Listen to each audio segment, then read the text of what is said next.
Welcome into another edition of The Session with Londa and David. My name's David Austin, and sitting across from me, as always, in a beautiful blue cotton, kind of denim-y looking shirt thing. Maybe chambray. I don't know what it's called. Chambray. I don't know. I don't know that term. It's a French term, I'm guessing, from France. I do not know. I do not know either. Again, this is The Session with Londa and David, a program that's brought to you each and every week by Sherwood Austin Growth Consultants. It's a program about business. We learned last week that we've even saved a life, but what we're really trying to do is help you save your business. And that's, not something we take lightly. Correct. Okay. Informative and interesting. Again, as I said, The Session with Londa and David's brought to you by Sherwood Austin Growth Consultants. If you're looking to grow your income and success, Sherwood Austin Growth Consultants can help you find your sweet spot. Whether you're hoping to increase sales, grow your team, get your bottom line back in shape, you owe it to yourself to reach out to Londa today at 509-491-2663. That number again is 509-491-2663, or email Londa at sherwoodaustin.com. It's a great time to be in business. Why not be in business with us? Okay. Ooh. I'm pretty excited about this program because since our last program, Russia has invaded another country. We've now learned that Kiev is no longer called Kiev, but Kiev. I don't know how to say that. But Kiev, right, is under siege, and what is it doing to the world markets right now? Well, that's why I'm bringing it up, because it's on the front of every single newscast. I'm guessing worldwide, not just nationwide. Mm-hmm. And it's doing some crazy things to worldwide markets. The U.S. President, Joe Biden, has announced sanctions that he's going to impose immediately against Russia. But, Russia is kind of a dictatorship. And the people who are in place to help him run Russia are his hand-picked buddies. So it's going to take a while for those things to really take hold and cause real problems for the government. Right. It'll immediately impact business in Russia, but those sanctions will take a while to filter down to put real pressure on the government. So it's throwing world markets into turmoil. It's been really good for mortgage-backed securities. I hate to say that, but whenever stocks are in crisis, bonds are a safe haven investment, so we could see a little improvement in the bond markets, which would make interest rates continue to go down a little bit. They've been on the rise for the past few weeks, so a little relief is nice, but at what cost? Right. Mm-hmm. So a lot going on since our last program. And with all that said, it is an okay thing to be thriving in your business, even though there's a war across the sea. Well, I've always heard, my whole life, I've heard that war is good for business. It's good for the economy. It is great for the economy, and I don't see that it's going to be good in the short term for the United States because we are not in the war machine. Mm-hmm. So we're not building tanks and building things to send over there.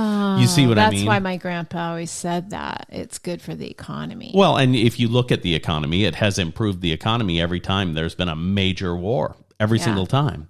But again, it rallies the country. It rallies patriotism. People have to get to the factories if their male counterparts are in the war effort. Right. World War II and whatnot. It's an awful thing. It is an awful thing. I don't know what to think of it, actually. I don't know. I'm not... well, I think for me, loss of life is a tragedy. Absolutely. And there's very little reason that my brain can figure out to, murder someone. Yeah, and I think about, my brain automatically goes toward the families and thinking about when I had little kids and something scary was going on and having to, tend to them or try to ease their fears. And it's just, I can't imagine. It's got to be horrible. Yeah. You know what I mean? And apparently we're sending more troops to Europe to stand by, but I don't anticipate, just from watching the media coverage, I don't anticipate boots on the ground over there. What's the Ukraine? That's right. I almost said Yugoslavia, but that is not the same place. That's not it. So I don't see that as. You didn't major in geology. It's one of my favorite jokes to tell. That's a good joke. Really, right? Because you see, geology and geography are two different things. Geography is where things are in the world. So I say geology to be funny. And it is hilarious. Sometimes people don't get it. Then it's even funnier to me on the inside.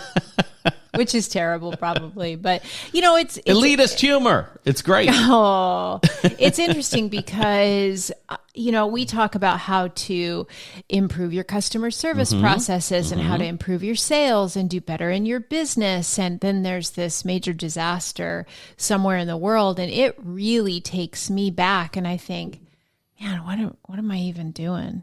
Well, that's the thing, right?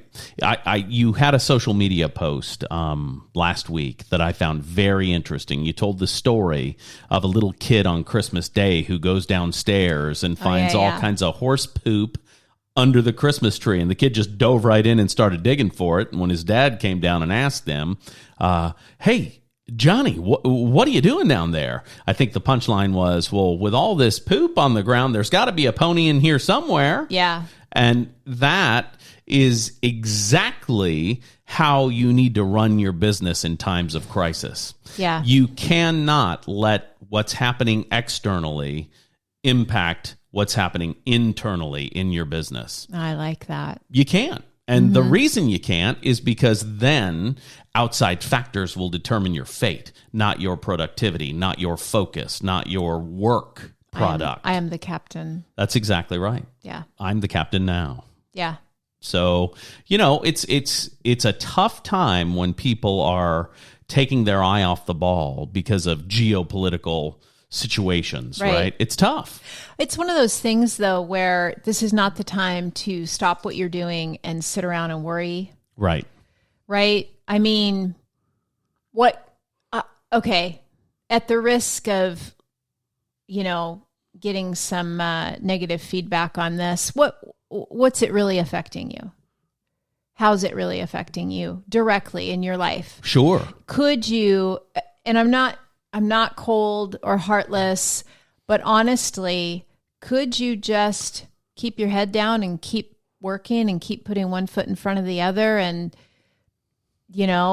and will it really affect you all that much if you do? I mean, things only affect us if we let them. It reminds me of something that happened to me one time. My physical body is very easily affected by mental stress. Sure. And so I remember talking with my doctor one time about it, and she said, well, you're pretty self-aware. I mean, you can kind of see the stress coming from a distance, can't you? And then you started singing From a Distance. No. And I said, well, I mean, yeah, I know when it's coming. And she said, well, then you have a choice whether to take it on. Okay. Or like when you're on the playground as a kid and somebody throws you a ball and you don't want to play and you just move out of the way, and let it go by. She said, you can do that with stress too. And you can really do that with anything. Keep your blinders on and stay focused on your life and your world right now. And don't be unaware of what's going on. Right. Be compassionate, help where you can, be available where you can. If you have, friends or family members that are deeply connected to it. But the truth is, what can I really do? That's right. What can you really do? You know what I mean? In this case, let me tell you how this is going to impact you immediately. Gas prices are going up. That's about it. And here's what I mean by that. You think of Russia as a superpower. You think of them as a huge contributor to the world economy. Okay, and I'll tell you part of why. Because my whole life I grew up hearing Russia is like the big bad wolf. Right. right? Well, and you can vilify a country and make them bigger than they really are, but let's look at the numbers. Okay. The gross facts and data. The I like gross domestic product of Russia, the entire country, the same exact size as the gross domestic product of Florida. Let me say that again. Florida's gross domestic product is equal, Florida, to Russia. It's not going to be a major player economically across the globe. That's what I say. Now, they have some natural resources that we've gotten dependent on. Their oil and gas we've leaned into. That's a mistake. Gas prices are going to go up. Diversify your portfolio, folks. That's exactly right. Diversification makes things better. Don't put all your eggs in one basket, as your grandparents used to That's say. right. That's exactly right. I never knew what that meant when they said it. I wish they'd explained it. Don't put all your eggs in one basket. I'm like, where am I supposed to put them? In my pocket? They'll get squished. Maybe. I don't understand. I don't know. Get a different basket. Because if you're running, well, that's the thing. All your eggs are in one basket, trip and fall, broken eggs. You get the point, though, that we're trying to make. Yeah. You should personally never put all your eggs in one basket. Diversify your portfolio, and also so should the federal government. Absolutely. And so should investors, and so should, which is why mortgage-backed securities are rallying as of late. And when I say as of late, I mean middle of last week to today, because of the instability in the global markets, right? Mm-hmm. It's, we haven't seen anything like this in quite some time. So it's going to be interesting to see how it plays out. And that's all it should be. Interesting. I don't mean that on a humanitarian level. I mean that on a personal level. Unless you are directly impacted by this, you need to keep your head down and keep doing what you need to do, because that's how we keep from going backwards. Right. That's how we keep from being affected by an overseas war. Right. And let me speak to the empaths for a moment. Mm-hmm. It's going to be okay. Yeah. You can see it coming. You don't have to take it on personally. Mm-hmm. This is not your personal fight to take on. You don't have to feel the weight of the world. That's right. It's okay. It's okay to take care of yourself. All right. That was my little side note to the empaths of the world. And the Ukraine was part of the Soviet Union. Right. So the fact that Russia is trying to rebuild the Soviet Union shouldn't be a surprise to many people. Right. Right. They've been talking about this for a while. I heard another political commentator talking about how this is going to open the door to more territorial attacks to grab land. It happened with Hong Kong and China. It's now happening with land Russia grabbing. and Ukraine. It's been happening at Yellowstone. Y'all, we've been watching Yellowstone, and it is ridiculous, but fun. Yeah, that Beth Dutton character is just absolutely unredeemable. She is unhinged. Yeah. Nothing there good. Nothing. No. So what's new with you? With me personally? Yeah, what's happening? Well, my Louisiana lending license is about to go live. Whoop, whoop, whoop. When that happens, we'll open an Envoy satellite office from the Kennewick office in Lafayette, Louisiana. You fancy. That's exactly right. So we are waiting for the licensing to come through. And then Dago's like, David, I'm going to fly down there. We're going to go get a space. I'll have an office space tied up by the time he gets down here. But I can't wait for him to fly down in a week or so. It's fun, though. Speaking of, and congratulations. Yep. It's really exciting. I love watching you branch out and grow and do different things. It's fun. Yeah. And you're playing your trombone more, at home, which is great too. Yes. It's fun. Yeah. I ultimately want to get back in touch with the Acadiana Symphony and the community concert band here, because I've been gone from those entities for 30 years practically. Ooh. It's been a long time. Yeah. 30 years. I'm old. Yeah. Well, you are turning 50 this year. That's exactly right. And hey, my friends, my people, if you have any suggestions about a 50th birthday, send them my way. So Envoy offices in Washington and Louisiana. Correct. We are looking to expand Sherwood Austin Growth Consultants into a Washington entity as well. Mm-hmm. So, because that's something we've kind of carried with us wherever we are. Mm-hmm. I just booked my first real big paid speaking gig, like legit big time kind of thing. So it's pretty awesome. That's exciting for me. And yeah, so we've got lots of things cooking. And I don't mean to brag, but I had my best game of racquetball ever this week. And let me just say, and this is related to business, so stick with me. Okay. David loves racquetball. He's played it since he was 10. Mm-hmm. At what used to be the Cajun Court Club. I'm talking to you. And then Red Laurel's. So that's almost 40 years of playing, right? Mm-hmm. When we got together 2.5 years ago, I started playing racquetball with you. Right. Let me tell you a couple of things. I am sensitive to sound. Mm-hmm. I'm sensitive to things flying at my face, like maybe more sensitive than other people. I'm not super coordinated nor athletic. Right. I think you're pretty athletic. You don't give yourself credit, but you are. Okay. This sport, I've tried to make you fall, and you can't fall. You're like a running back. You're very athletic. This sport is bananas. It's bananas. You're all over the court. The ball flies all over. It's so loud that it makes me want to, it's like shell shock. I want to crawl in the corner and cry. Yeah. Okay. Listen, sometimes things suck. I have never, ever stuck with anything that I was not good at. Like, listen, if I haven't mastered it within a year, I'm out. And I think that's short-sighted, but keep going. And I'm not going to argue with you about that. It's probably a character flaw, but I think a lot of people are like, why do you keep showing up to do something you suck at? I've just never been good at doing that. 10,000 hours of anything, doing anything intentionally makes you an expert at it. That's what the people say. 10,000 hours. Right.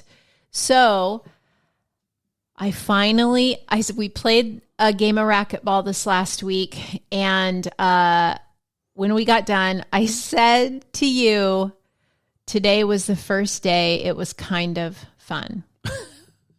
Which is bizarre. 2.5 years of straight misery. Because I enjoy it every time. Feeling like an idiot every single time. Feeling like I don't know what I'm doing. I can't get this. I can't make my body move right.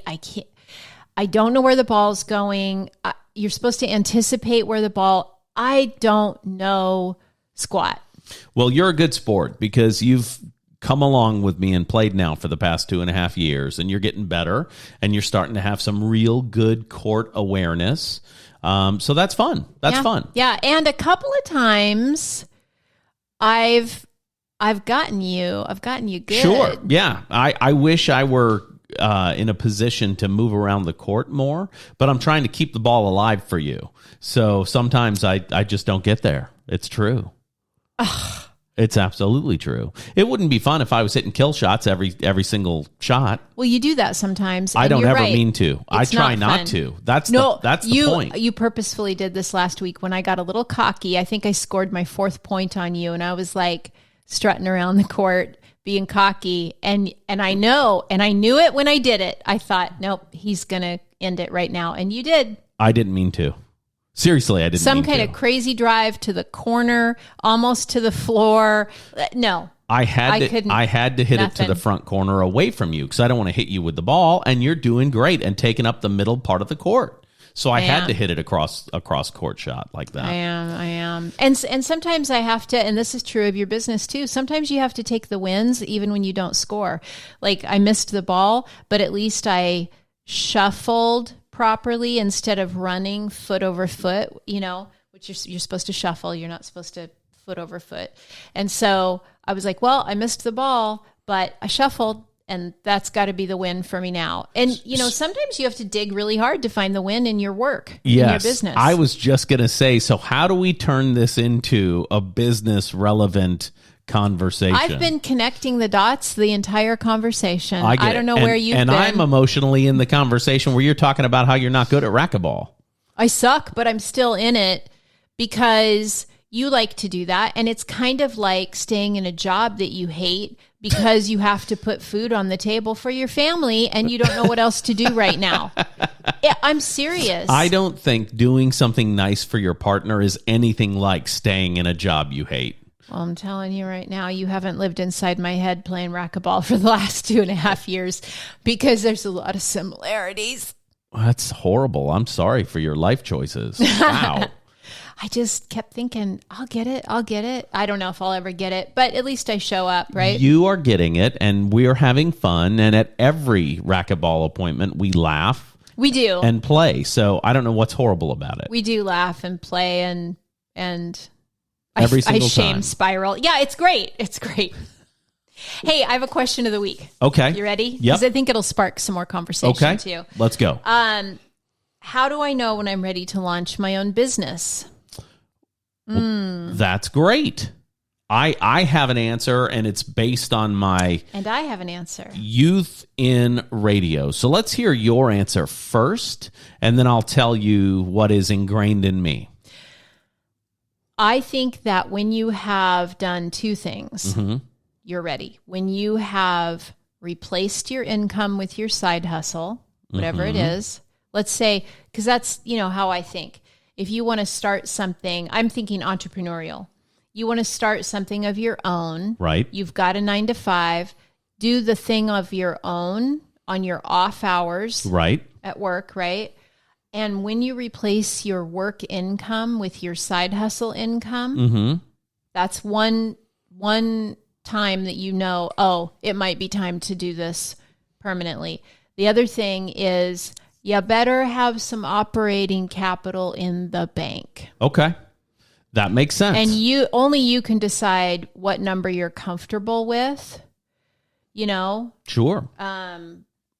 So when we decided to make some kind of switch up things in our lives, we had, 2 to 3 years worth of operating capital in the bank before we made any kind of move at all. Just in case it all goes to hell in a handbasket, Sure. You can still pay your bills, you can still put food on the table. So that's kind of my answer, is more very practical in that way. Well, I don't disagree with anything you said, but you need to be a gambler if you're going to open your own business. If you are all about the sure thing, you are not a business owner. Here's what I mean by that. I used to listen every night while I was operating the board at News Radio KPEL as a young man. Little David Austin. Tiny little David Austin, the littlest D, would listen to the programs that I had to engineer in between my newscasts that I did on News Radio KPEL. And one of the best programs that we had on the air was the Bruce Williams Show. Okay. And he was a business guy, and people called in his show for business advice. It was a lot like Dave Ramsey for getting out of debt, except it was him talking about business and your business being successful and what you need to be able to do to be a business owner. So if we had a call-in show, it would be kind of like what we do. Absolutely. Cool. And I would love that if anyone wants to give us a show. And he was very, very focused on the entrepreneurial spirit and whether you have it or you don't have it. And one question he would ask people, and I remember a guy called up and said, yeah, I'm thinking about opening a restaurant and blah, blah, blah, blah, blah, and I've got some support and some backers, and I'm really ready to make moves. And he would say this, okay, so tell me, are you willing to gamble your children's next meal on your business? And 9 times out of 10, the people would say, well, Jesus, no. And he would always follow up with, then you're not a business owner, and hang up on them. And that's true. If you aren't so sure that this is a thing you're willing to gamble everything you've got on, you're not a business owner. Yeah. If you're looking for a sure thing, you need to go sell shoes at Walmart, because you'll make minimum wage and you will get your hours as long as you slip shoes onto people's feet. Yeah. You know what I mean? Well, business ownership is not for the faint of heart. That is for sure. And I remember telling after my first year in real estate, I sat down with the majority owner of the company that I was with, and to do like my 1 year review. And I said, hey, before we get started, I just want to take a second and I want to thank you. Thank you for taking all the risk and I get all the benefit.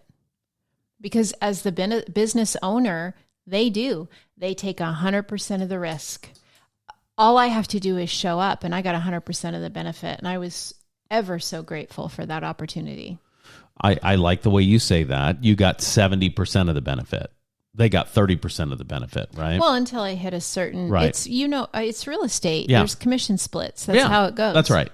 But they definitely are taking the majority of the risk. Absolutely, they are. I would say, if you're a realtor working with a builder, but not for the builder, meaning you list his properties or her properties, right? Then truly they are taking all of the risk and you are getting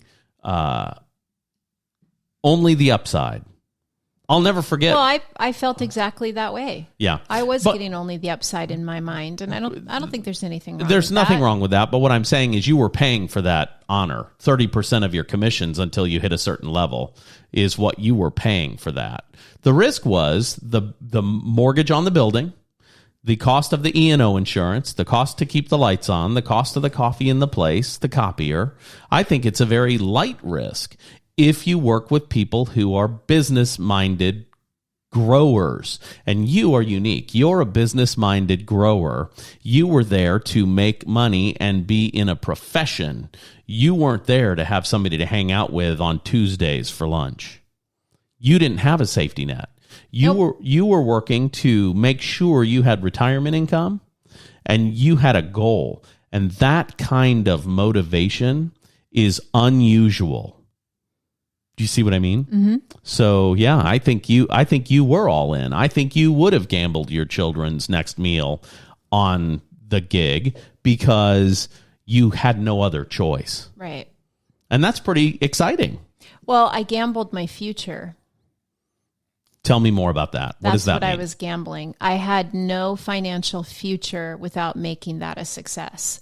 No savings, no investments, no retirement, and debt. So the sure thing That's what I had. Was the negative option. The sure thing, for sure, you will have nothing if you don't do it. And I've always been more motivated by the negative than the positive. Okay.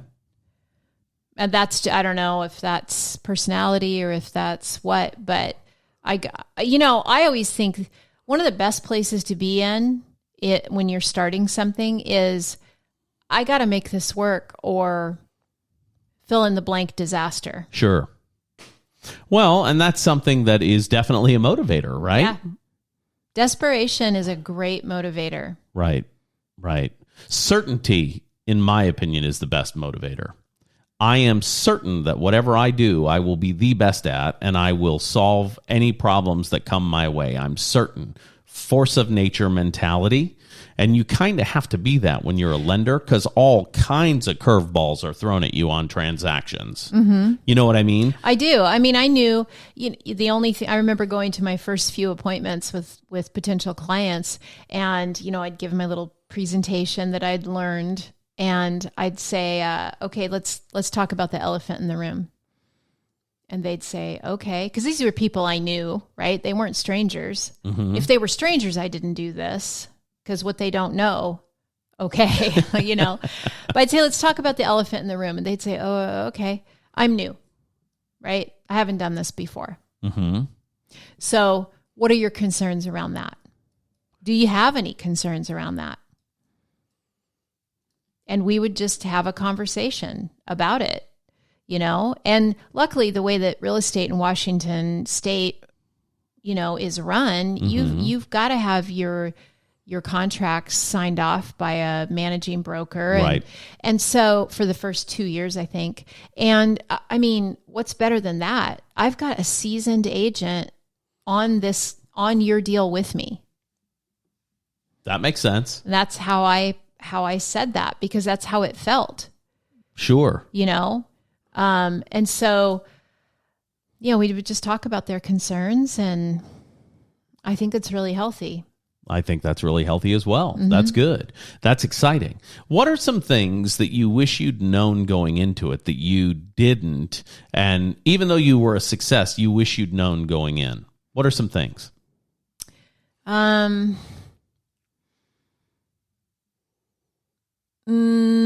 I guess go ahead. Nope. You're on a train. Well, one of the things I wish I'd known was that I didn't need to have what I thought I needed to have. Say that another way. For example, I didn't have a laptop. Right. I thought everyone had to have a laptop. I didn't know how I was going to get a laptop. Is that untrue? When I showed up, I found out there's a room at the company that has 2 computers that are just open. Like a workstation room. Yep. Okay. Problem solved. Great. Perfect. I didn't have a computer. Right. I didn't have a desktop that I could bring in, or a laptop. I did, so I used those. Mm-hmm. I thought, to be a realtor lady, you have to look a certain way. There's a look. Yes. I mean, John Mulaney, the stand-up comedian, he has a whole bit about realtor ladies. Mm-hmm. It's hilarious. So look it up. But it's true. They kind of have a certain look. Okay. And I thought, what am I going to do? I didn't have that look. Right. And so I had 2 dresses and 2 pair of shoes. When you started real estate. Yeah. And I rotated them. And you know what? There's nothing wrong with that. But I thought, here's what I thought, and here's how I just did it anyway. Right. I thought I had to have a fancy car. In fact, one of my clients used to make fun of my car that I had when I first started real estate. And, that kind of is rough on the ego. Sure. Sure. And I remember saying to him, well, you know what? It's paid for. It's paid for. And so my money's going in the bank. Right. Your truck's pretty, but I don't have a payment. So, and I'm comfortable with it. Yeah. I don't care. The thing's a workhorse. It was a 1991 Lincoln Town car. Beautiful. All right. Thing was all right. a beast all right. with no air conditioning. Everybody had a car like that. Most people I know who had cars like that were teenagers. Right. Yeah, they were in their mid 40s. But, I thought I needed to. And then as I started working, what I realized is all I really needed to do was to be really hungry to earn and to learn. Yes. If I could, marry hunger and hustle, and humility, wrap them all together in one formula, if I could package that. And that's really what I knew. And you were talking about certainty. Mm-hmm. The only thing I knew for sure is nobody was going to work harder. And that is how I ended that conversation about their concerns. I said, listen, here, I've answered all your questions, whatever their questions were. And I said, the one thing I know I bring to the table that nobody else will is I will work harder for you than anyone else. I do know that. And that knowledge, that belief, that certainty is why you were successful. You need to have it. I've said several times over the years, from when I was selling radio to doing mortgages, radio salespeople would say, David, I need to really study the radio stations. And I didn't understand why they needed to study the radio stations, because product knowledge does not help you sell. Certainty helps you sell. If you know for sure your product is the best thing for the customer, it doesn't matter what collateral you can have with you or talk about, you will be successful regardless of the collateral. And here's the thing that Malcolm Adams used to tell me when I was a young radio sales guy. He'd say, David, put together some collateral, put it in your briefcase before your meeting, but do not pull it out unless they need it. Explain to the people what collateral is, just in case they don't know. Okay, so when you go to sell something, often lazy salespeople sell what they have in their pocket, and that's the collateral. Like a presentation. Like a presentation. Right. That's exactly right. I would not say, I think you better be careful with your words. Lazy salespeople use collateral. No. That's true. not what I'm saying. But what I'm saying is lazy salespeople sell what's in their briefcase, not their ideas. I gotcha. Okay. You see what I mean? So I thought we were going to have a fight right here. When you are sitting in front of a business owner, right? And you know what? We have a business consulting business. So let's pretend I'm sitting in front of a business owner about our consulting firm. Okay. I'm not there to talk about what I do. Right. I'm there to talk about what they do. Right? Yep. Once I know what they do and I know what hurts the most. Right. I can find help the pain, find the pleasure. I can help diagnose and prescribe the remedy. That's right. That is sales. Dr. Austin. And having a bunch of pretty papers with numbers from the latest Arbitron ratings are less impressive than that emotion and that belief. Absolutely. Knowing what your client needs and wrapping what you have around their need. And helping them. You know, one thing that I ran into when I was selling broadcasting, and it was forever ago, was results versus recognition. Recognition feels good. Your friends say, hey, I heard your spot on the radio. Results are the cash registers ringing. If your cash register isn't ringing, you're not getting results. So it feels great to be recognized. Sure. It feels much better paying your light bill. You know, it's so true. And I've been thinking about this concept a lot lately. And you know, when I go out and I speak in front of different groups a lot of times, and I'm, you know, becoming a legit keynote speaker. You've been a legit keynote speaker for years. I know, but I say it with such hesitation. And I've been thinking a lot about it's really nice to be recognized, and I've been recognized different places. And that's really fun, and it's really fun when people look at you from the audience and they are enthralled with what you're saying. But you know what's even better? When the audience has a transformation. Right. Because of what you say. Right. I've seen you do it to groups of people. I've seen you turn on the light bulbs in people's heads. I love that more than anything. Well, you're not new at that. It's true. It's true. You know what I mean? When you were a productivity coach at a real estate firm, you were doing that on a weekly basis. Yeah. In hour-long sessions. I've done it in some capacity my whole life. Right. You know, I'm just looking to make it a more prominent part of what I do. And that's great. And it's a little scary to me and exciting. And, you know, I was about 10 years old when I first started, when I first like had this picture in my head of me speaking to big groups of people.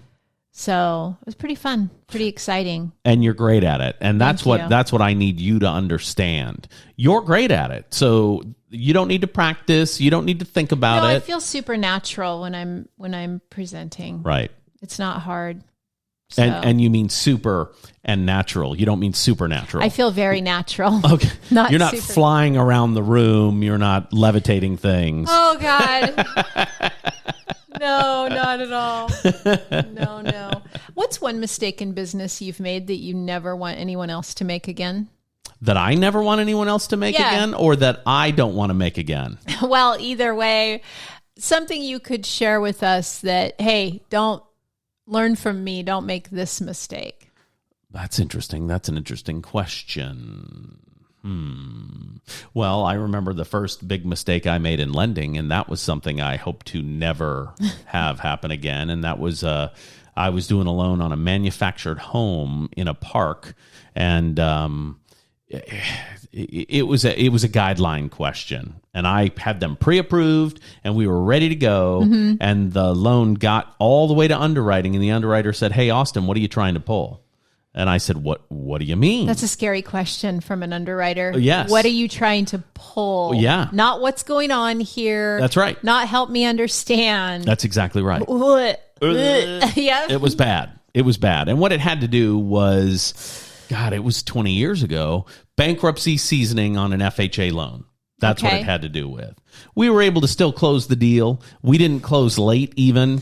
but I had to take one of the borrowers off the deal. And turns out it worked out really well because he went back to jail, I think, and the lady who ended up buying it oh my God. was able to be in it and be fine. So it was really guidelines can get you. So certainty isn't always the thing that makes it work in sales, especially if you're in a business with very strict guidelines. So pay attention to the details. Absolutely. And so I would say pay attention to the details. Other than that, I would say don't date the people you work with. That's a mistake. Well, yeah, that's always a mistake. I don't want to park on that. We're going to move right off it. I would say listen to your gut would be the thing that a mistake I made was not listening to my gut. And I don't want anybody to dismiss that. You brought that up, actually, in last week's show. You said something about teaching your kids that you just do it the way you have to do it. It doesn't matter about intuition or something. Do you remember that conversation? Your feelings don't matter or whatever. That was a terrible thing to teach them, and I apologize profusely and have. Well, maybe that's why you didn't trust your gut, because you were just practicing what you preached. I'm sure. But it's so important. You know, I remember sitting with a potential client, and I knew that I knew it was not going to work. Right.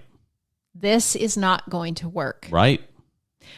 Do not take these people on as a client. Smart. And I thought they were referred to me by another client who I don't want to let down. I was still pretty new in real estate, and you're hungry. Mm-hmm. And they want me to sell their house and help them find another one. Right. That's 2 deals, And I took I got the papers signed, walking away. I had the gut check sitting at the dining room table. I did it anyway. Got the paperwork signed, walked away, walking in my car, gut check. Mm-hmm. I mean, and let me tell you, to this day, that was the single most difficult transaction I've ever done. Both their sale and their purchase. And driving up to the bank in my town car, the big boat that it was. With no air conditioning. No air conditioning and a broken window. So I had to open the door. To get to the thing, at the drive-through. Sure. Why I didn't go in, I don't know. And I remember signing those. This was, back in the day when you signed the checks and put them in the thing. I still do that. I'm a weirdo. And I thought, and I remember so clearly letting go of that and thinking, wasn't worth it. And it was $15,000 in commissions. Mm-hmm. Wasn't worth it. It was not worth it. Yeah. What I had to endure with that. Well, you know what? I was physically sick for 3 days. It's a good lesson to learn that you need to get successful quickly, because once you have success, it's easier to walk away from customers that aren't a love match. And I've said that for years and years and years. I need it to be a love match for me to feel all the feels in a transaction. And if I'm dealing with somebody who is, just a rate shopper, who has no faith in my skill level, who isn't interested in what I have to do or say, they just want the best possible rate, I can tell you now, we're not a love match. We are not, because I'm never going to be the low price leader. That is not part of my business model at all. Not part of it at all. What I am is the guy who's going to work hardest for you to make your goals get met. Well, and I'll tell you, when you do business with you better be ready for the ongoing relationship. Well, yeah. And because that's your deal. That is my deal. I'm not in sales strictly for commission. I used to have an expensive lifestyle, so I got into sales. Mm-hmm. I'm into sales for the relationships. The money's far less important to me than the relationships. And I actually just made a post on Facebook this last week about the relationships. I had a rough real estate day when I had calls back to back from clients who I've seen them in their early marriage, seen them through having 3 little kids, each of these 2 families, 3 little kids, helped them, buy the first house, upsize into the second house, right? As their family grew. Walked with them through, one of them lost a parent, one of them lost maybe a sibling or something, I can't remember right now, but I mean, really horrible, and now both are getting divorced. Yeah. And which is okay. I have no judgment, obviously, on any of these decisions, but it hit me how much of life and my clients' lives I carry with me. That's interesting because you are often much less relational than I am. So I don't want them to know. I don't want them to know that I'm a big mush and I think about them all the time. And I'm constantly thinking about my clients and their lives and how they're doing. And I wonder about this and I wonder about that. And, I saw on social media that it was snowy on their way to work. I wonder if they made it okay. Like but I don't really want them to know that. Well, you are that girl. It makes me feel I know that you're that weak. Girl, but you talk tough. I do sometimes. David's into the relationships, and I just want to get it done. I'm in for the thrill of the hunt. That is not true. You like it. I love it, actually. And you're not a great maintenance person once the deal is done. Right. That's not what your primary skill is. But no. I know that people you hire care. me for negotiation. I know that you care. People who don't know you don't know, but I know that you care, and I think that's where we're going to leave it. That's so embarrassing. I know, but you are a good, smart, loving person, and you can't not have that roll into your business. You can't. Yeah. It's just not a thing. I'm a goofy, happy, caring person. So people who get to know me are not surprised by that. People who don't know me may think it's an act. You know what I mean?